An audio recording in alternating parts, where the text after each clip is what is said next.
Me and Zahid back from college, and Sahil lives kind of close by to where I live. So all three of us work in the NHS. We still do part-time. It's the NHS 111 call centre in Bolton and Horwich. Right. And Sahil's diabetic. I was admitted to A&E for a heart problem. And Zahid, who has a father who's disabled. So we all kind of came up with this idea of healthcare. And then Marie pitched it, and Marie was like, navigation. And it kind of just clicked. I mean, for 4 weeks we had no clue what to do. And then all of a sudden this idea comes together. And then we were doing a lot about beacons as well with Ewan and Richard. Again, Alex, Marie, Ewan and Richard all pitched in to help us kind of get this idea together. So what we thought was, when you go to a hospital, when you go to, whether it be A&E, outpatients, because I had to go to outpatients and I ended up back in A&E somehow. I nearly went into the kitchen thinking I was outpatient. Have you guys ever got lost around hospital? Yeah, it happens, doesn't it? We was just thinking, yeah, that's a good idea. So there's a big usability issue there, and if you times that by the millions of people that go through the hospitals. Exactly. And at 111 we got a lot of calls as to, I don't know where to go. And we just had to kind of, because we cover such a large part of the Northwest, we have to kind of find out that information and try and guide them best. But we thought if they have an app on their mobile, which everyone has a mobile phone these days, it'd be brilliant. So we thought about beacons and using small beacons and how we can set them up to guide people around hospitals. So the idea came about, we looked further into it, we went into meetings with Richard and Yun, with an actual company that set up beacons as well, that were going to work in Lady Hale. So they didn't mind us tagging along, just sitting in the meeting, taking notes. And when we entered the competition, this idea, well, this business idea was still an idea. We didn't have a proof of concept. I think that's what was what we can be so proud of. I mean, we won £750 with a concept, with an idea. Yeah. We had no plans, nothing that's been made. We just had some research and an idea. So we had this idea, we pushed on with it, and we got into the local heats. And we initially thought we wouldn't get it. We went to the local heats and they weren't convinced, were they? They weren't making the right noises at the time, so the questions they were asking us were like, well, this and that, and we tried to bribe them with donuts and everything. It was a really good presentation, but I think the judges weren't so technical, and the competition's open to any and every idea, so they weren't quite getting it in the mind at the time. Well, it didn't seem that way, did it? Yeah, and then one Friday we just get an email saying, congratulations, you've been put forward to represent Salford. And I got the email because I was kind of taking the lead on the project. And I was like, have I read that wrong? So I looked at it and I told everyone to get prepared for the main pitch now, through to the final, representing Salford. So how much extra time did it take you to enter the competition, over and above, obviously the work you did on e-commerce? There's a lot of days spent together. In addition, for the competition, like preparing your pitch and so forth? Preparing the pitch, yeah.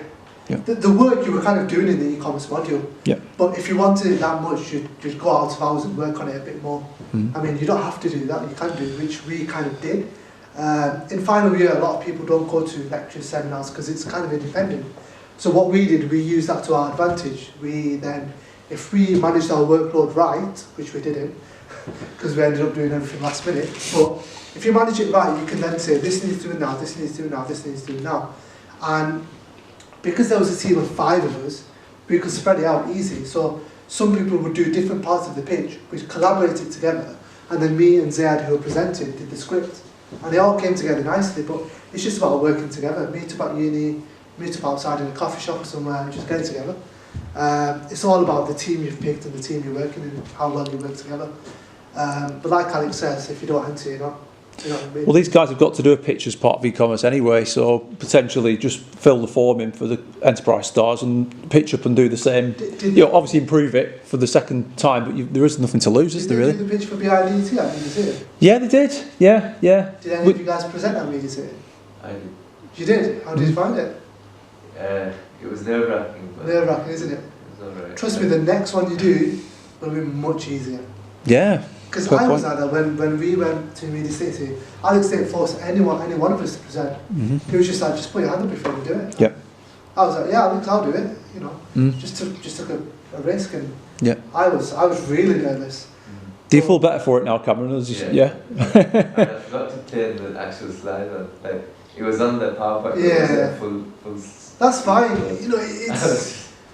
Imagine you apply for a job and then now they ask you to do a presentation.